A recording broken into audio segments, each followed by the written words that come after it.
നേരാണോ ലിസി നീ പറയുന്നത്? എന്റെ മോൾ എവിടെയുണ്ടെന്ന് നിനക്കറിയാവോ? അതെ ചേച്ചി, എനിക്കറിയാം നിങ്ങളുടെ മോൾ എവിടെയുണ്ടെന്ന്.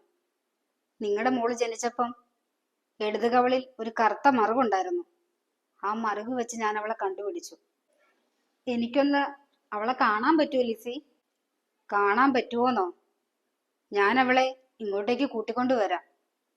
അവളുടെ വളർത്തച്ഛനും വളർത്തമ്മയും 2 മാസം മുന്നേ ഒരു ആക്സിഡന്റിൽ മരിച്ചുപോയി. ഇപ്പം അവൾ ഒറ്റയ്ക്കാ, ഒരു അനാഥയെ പോലെ. നിങ്ങൾക്ക് സ്വന്തം മോളെയല്ലേ ആവശ്യം? ഞാൻ അവളെ ഉടനെ തന്നെ ഇങ്ങോട്ടേക്ക് കൂട്ടിക്കൊണ്ടുവരാം. എങ്കി വേഗം ആവട്ടെ ലിസി, എനിക്ക് എന്റെ സ്വന്തം കൊച്ചുമോളെ കാണാൻ കൊതിയാവുന്നു.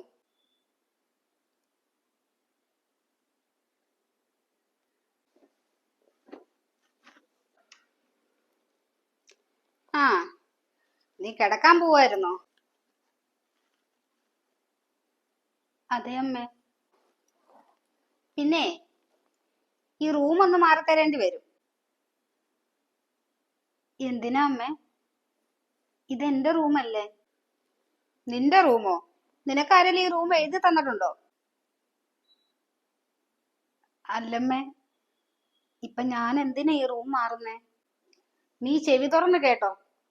എന്റെ സ്വന്തം മോളെ ഞാനിന്ന് കണ്ടു. അവളെ ഞാൻ ഇങ്ങോട്ടേക്ക് കൂട്ടിക്കൊണ്ട് വന്നിട്ടുണ്ട്. ഇനി ഇത് അവളുടെ റൂമാ. സ്വന്തം മോളോ? അമ്മ എന്തൊക്കെയാ ഈ പറയുന്നേ? എനിക്കൊന്നും മനസ്സിലാവുന്നില്ല. ആരാ അത്? മോളെ, നീങ്ങുവാ.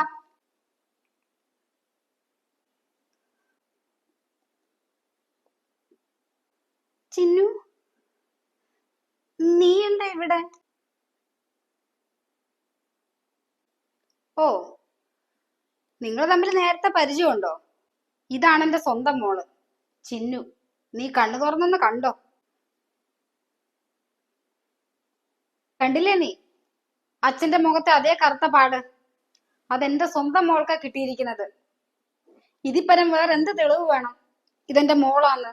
നീ ഇന്ന് തൊട്ടേ അമ്മൂമ്മയുടെ റൂമിൽ കിടന്നാ മതി.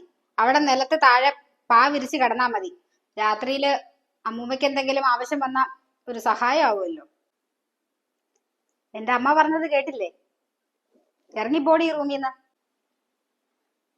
ചിന്നു, എന്റെ മോള് പറഞ്ഞത് കേട്ടില്ലേടി? ഇറങ്ങിപ്പോടി.